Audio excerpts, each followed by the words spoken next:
Wix Studio, one end-to-end web creation platform for your agency to deliver exceptional work with absolute efficiency. Taylor Swift is a link builder. There were rumors that she would get engaged. Our client said, let's give them a free wedding venue. And then we got them 50 links. That's digital PR.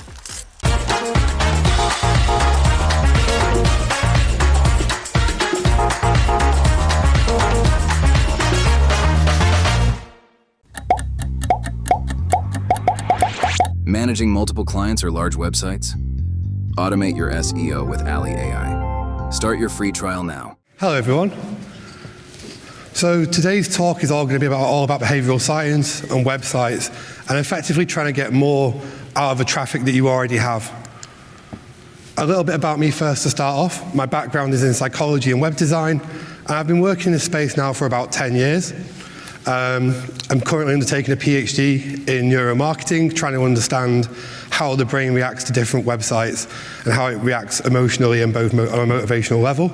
And so the motivation for doing this talk today is really straightforward. Basically, every year, more and more money is being spent on advertising to put traffic onto websites. And the challenge with that is that actually conversion rates are going down, not up. Now, what that means effectively is that advertising is becoming less effective. Either that or websites are becoming worse, or more competitive, or badly placed, badly targeted, and worse designed. And the challenge, or the solution to that, in fact, is that marketing is actually just psychology. And the reason I'm telling you that is because ultimately, you've got a person and you want them to do a thing. You want them to feel a certain way. You want them to take an action. And actually convincing people to do something is all about psychology. It's all about human motivation. In this talk, we're going to cover a lot about behavioural science. And I suppose the main thing here is to think about behavioural science as a systematic way of approaching human behaviour. Human behaviour is great because it's observable, and we can use motivational psychology to change people's behaviour. We're going to cover through a model called the mind-space model, and it's got messenger, incentives, norms, defaults, salience, priming, effect, commitments, and ego. And we're going to deep dive into what each of those are as we go through the presentation. So messenger. Messenger is the first step, and effectively, the person giving the message, or thing giving the message, massively affects your interpretation of it. Think about if a policeman tells you to pull over or stop, then you're far more likely to do it. Why? Because they're in a position of authority. If you like somebody, then guess what? You're far more likely to be influenced by them. If someone pays you a compliment before they give you a message, you're far more likely to go through with it. People want to be cooperative, they want to be liked, they want to be loved, they want to be cared about, they want to fit in. And actually, you can use this stuff to try to encourage more people to do stuff by simply being nice to your customers. It's groundbreaking stuff, this, I know. And then the other thing about it as well is like positions of like information of authority. So a client here using a doctor to create authority with their content. A lot of people in this room will know about EAT, modeling for websites to try and increase sort of reputation, trust, all of that good stuff. And actually it's really, really important because if you don't trust the messenger, you're never going to follow the message. In terms of the next sort of part of this model, we're talking about incentives. Now, when we think about incentives, we think about them in two ways. We're thinking about motivation, which is both intrinsic, which means coming from within, i.e., for example, the motivations of like mood, pleasure, avoiding pain. And then you've got extrinsic motivations, which are like goal-focused targeting behaviors, such as discounts, rewards, gifts, all of that type of stuff. And basically, you can push and pull with these levers to try to encourage more people to take an action. So here we have an example from an e-commerce website, travel airline. And basically, they've got a really big picture. You can see it, it's clear, it's crisp, it's exciting. Who wouldn't want to be there right now? I know I certainly would. And then you've got a sale on, you've got time, you've got urgency messaging, you've got a push and a pull, basically. You've got, do this thing now, otherwise you're going to miss out on it. And you've also got the place, the location, to drive that emotion, to drive that motivation. When we think about what drives behavior, a lot of it is to do with dopamine. Dopamine is a get-up-and-go chemical existing in the neural pathways inside the brain. And basically, unexpected rewards drive an increased amount of dopamine. So if you can do something nice and unexpected for your audience, this will increase the activity. Unexpected gains create sort of joy, happiness, surprise, and then we connect on an emotional level with the product, with the service. The problem is also though, on the influx of that, when companies get it wrong, so they've created an expectation and they don't meet it, this leaves us with a sense of we need to keep doing something, we need to take an action in order to solve the problem, so we'll go and look somewhere else. A really good example of this on a similar website is effectively around those green ticks that you can see behind me. Basically, when you were young in the Western world, you were taught by teachers that a tick next to your work meant you were doing the right thing. It meant that you'd done well. Green also means go in the Western world. So by putting green ticks next to a form field fill, what we're basically saying is you've been conditioned to want to complete the form. And by putting these green ticks there, we can encourage more people to complete the form to a statistically significant level. It's really basic, but it's super effective to lean into these signals and these signs and these expected outcomes in order to drive behavior. In terms of norms, we are social creatures. We will copy each other and we will imitate each other. So when we're unsure what to do, or we enter a new environment with high risk, for example, or perceived risk, we look to others to know where to go. Think about an airport when you first land. You all follow each other. You are sort of compelled to act in a certain way. We can increase sales on websites simply by using things like Trustpilot, by putting messages on there. Because in the first couple of seconds, you want to know your environment is safe, and you want to know it's going to give you what you want. So by quickly telling people that people are going to get what they want, it prevents people from leaving. Another really hotly contested topic at the moment is UGC content, increasing with things like TikTok and video. And actually, we can use UGC content to play back to our potential users and encourage more action. And it's really, really compelling stuff. The challenge will come in the future as more and more users become aware that UGC content is being created by advertisers and isn't actually genuine. In the future, there'll probably be an opportunity where we'll see that become slightly less effective, or people will become more suspicious over time. And we have a bit of a crisis with trust in advertising in general at the moment because people are starting to see through it. And actually, that's a challenge that you'll have to overcome as new technologies become available, as we find new and better ways to be more creative. But actually, challenge is good because it'll drive forward innovation, change, all of that good stuff. Defaults. Defaults are the most commonly trodden path. So basically, you'll do the thing that's right in front of you that's easy to do. So for example, if something is pre-selected, you're very, very likely just to go with a pre-selected option. We can see this being used here in this experiment. So firstly, we've got the control of a car retail service. And then what we've done here is we have pre-selected one option at the top there. We've also added some product badges to tell them that this is popular, these are things that they should be doing, that this is recommended.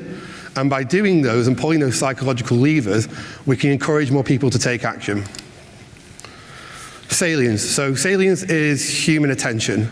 Visual attention is a finite resource. You only have so much of it to give, and your brain is very, very good at deciding where to put it at a given moment in time. And if something is boring or too complicated, it will drain your attention faster. The reason for this is that your brain mass is about 8% of your body weight, body mass in total, but it consumes 20% of the glucose energy being produced at a resting state. So basically, the brain is a very, very efficient machine at reducing the amount of effort it has to put into things. So when we see really beautiful websites like the one behind me, the human brain quickly becomes overwhelmed and it struggles to pay attention to an area, and this creates a challenge where less is remembered. And at this point, usually I'd ask people to shout out to tell me any of the brands of the cars that were just on the screen. And usually, in a smaller audience, what we tend to find is that people don't remember the cars that were there simply because there's so much going on the screen. Another thing about human attention is that it's not factual. What you're seeing and what you're experiencing is being doctored by your emotions and your visual processing system. So much so that those two blue circles are the exact same size, but because of the visual illusion, one appears bigger than the other. And even though I've told you that, that continues to be the case. And what's interesting here is that what that means is that attention can be played with, pushed, and pulled. When you go onto a website for the first time, the first form of attention is what we call bottom-up attention. It's stimulus-driven. So anything that stands out on a website, usually the value proposition at the top will be the first place that you'll look. So you can use contrast to draw and hold people's attention. Secondary attention kicks in, which is goal-orientated. So basically, you've come onto a website, you're looking for trainers, you see the picture of the trainers, and then you're off and you're going into the website to search through it. How we use this is really important because what you need to do is make sure that you've got The motivational stimulus, i.e. telling them what they want to hear, visually sort of contrasted them when they first land. And then what you want to do is make sure your navigational elements are very easy and quick to find and are very contextualized, because that will be the second thing that they will do. They'll arrive, they'll judge, if they like it, they'll stay around, and then they'll try and achieve the goal that you've set up for them to achieve. We can use human attention using something called the von Restroff effect. Hedwig von Restroff in 1934 theorized that anything that stood out was more likely to be remembered and was more likely to draw attention. So we can use this coupled with social proof and normative psychology, like we spoke about before, to guide human attention. By telling someone that a product is a bestseller, it tells them that the product is safe, but it also makes it stand out visually from the rest of the products. When you've got lots and lots of products, for example, wedding rings or clothing that are very similar, they tend to blend together and create this effect where basically the pattern recognition system in your brain just blurs it as you're scrolling through and you don't take an action. It's one of the reasons adverts on sort of social media have to work so hard to get your attention, is because they're only on the screen for a couple of seconds. So they have to really, really cut the mustard. Speaking more about advertising and how that affects website behavior is the sort of idea of priming people. So basically, when you're going about your day-to-day lives, you've got your own objectives, you've got your own goals, and you'll pay little attention to the world around you, but if some stuff is leaking in. So recently, this advert was placed all over buses, outdoor media, all over the place. And then in order to drive sales of the product, what Uber Eats have done, on KFC in this case, have done is they've breadcrumbed you towards the product. So when you land on it, you see the KFC sign, so you're hungry now. You've already seen this imagery somewhere before, so it's familiar. You land onto the page, you see the product image at the top. Again, this reaffirms that previous programming. And then the product throughout is consistent. And then you end up selecting it because it is the thing that you have been primed to look for by the adverts in the first place. And that's really, really effective way of breadcrumbing people. So if you've got adverts that you're running, make sure that the landing pages and the adverts tie together on the landing pages. It sounds really basic, but you'd be surprised how many people miss that opportunity. The next one is affect. So your emotions and your mood massively affect your perception of the world around you. If you are having a bad day, then everything around you is going to sort of be triggering or annoying. So what you need to try to do there is you need to try to think about, when your customer comes to your website, what state of mind are they going to be in? Are they going to be nervous? Are they going to be having a good time? Are they going to be stressed because something's gone wrong in their lives and they need you to fix it? And considering all of that stuff is super, super important. And we've got a mixture of what we call mood, emotions, and feelings. Mood is like long-term effects. So if someone was depressed, for example, that would be a mood. Emotions have a mixture of sort of subconscious and conscious level. And the subconscious level of your emotions actually drives most of your behavior. So they reckon the human brain is around 95% subconscious processing, 5% of it is actually you, the bit that thinks inside your head. So when you're dealing with people, you need to think about their emotions. So one of the most important things about emotions is that, as I said earlier, they are pre-programmed. And there are certain things that programmers to make them find them cute. This is why characters in advertising are super effective means of getting people to behave a certain way. So for example, the Meerkat's autobiography sold more copies than Tony Blair's biography, despite being a character, an animation. And what this is, it's an anthropomorphization. Blah, blah, blah. It's the putting on basically of emotions onto inanimate objects. The more lifelike or alive something is, the more we can empathize with it, the more it can affect us in a two-way street. And that's why you'll tend to see at the moment advertising effectiveness studies showing that characters in advertising can make a wild comeback because of that exact reason. So putting them on your website, if you've got them and you've got this branded experience from priming and advertising, is also a great idea. Commitment. If we've agreed to do something, we feel duty-bound to sort of see it through and to get on with it. So you can use commitment in the form of things like progress bars, make a small donation today and then make a large one in the future in order to drive more behavior. So the next one's really, really important when we think about things like homeware, clothing, our identities. All of these things are driven by ego. And actually, ego is really important because people will go well out of their way to feel like they're in control of their own lives. And actually, if you take away control by designing your website to be restrictive on purpose, what you can trigger is something called psychological reactance, where we will actively avoid and fight back. If you want to piss someone off, just start giving them orders rather than asking them questions. And then what we can see here is how sort of branding and advertising and websites can be used together in order to create an effect. So for example, I guarantee that everyone who owns a Rolex would also want to own a yacht. So what have they done? They've called the watch the Yachtmaster. Why have they done that? Well, they want people to feel the connection between the two. This is a halo effect. Basically, if I own a Rolex and I could also own a yacht, and that is pleasing to someone at a subconscious level, and that's what's driving their behavior. So that's the MySpace model sort of top to bottom. But what I'd like to say now is that don't take my word for anything I've just said. So basically, all of that stuff, although it's been psychologically researched and tested, will work differently in different places, different positions, and different times. And that's why you need to make sure you're conducting your research. And if there's one point I'm going to stress to you, it's to do your homework and do your research. Why? Because actually, when you make changes and amends to digital experiences without testing them, there is a likelihood or a chance that you will make a mistake, that your assumptions will be proven to be wrong. And what happens then? Well, you put it into a dev queue, you've wasted time, you've wasted money, you might annoy your customers.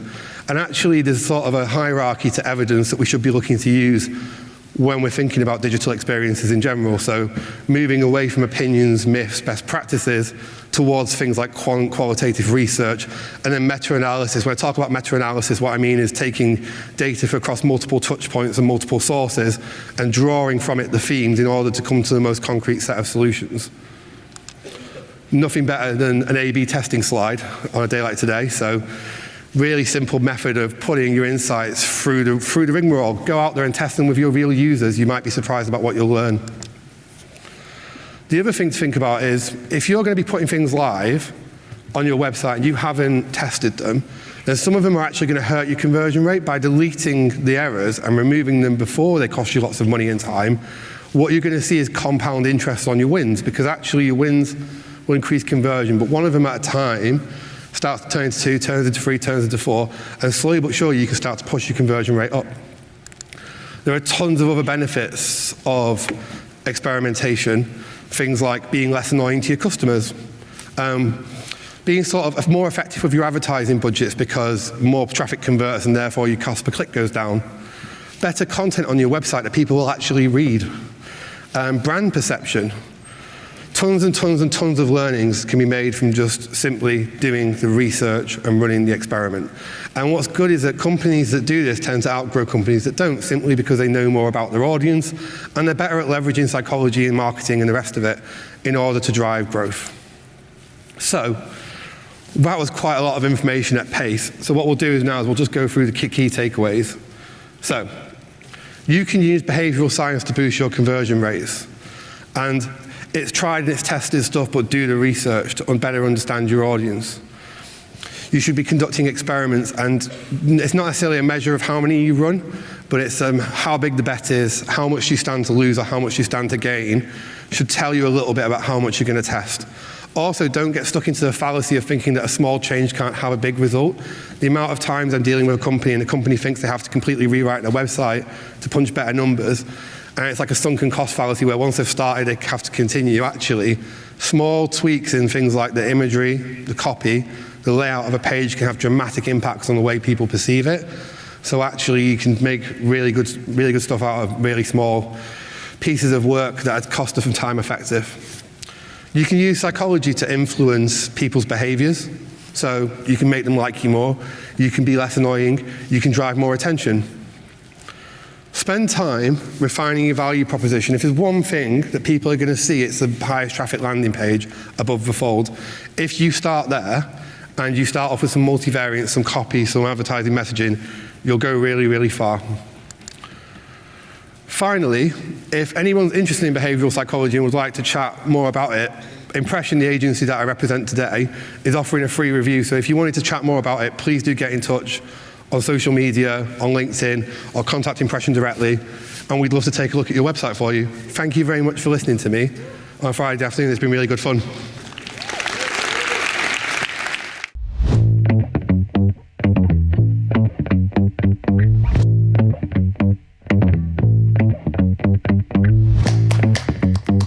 Monthly reporting making you want to shove sharp things up your nose? Try Dragon Metrics, the all-in-one SEO software with mind-blowing reporting tools.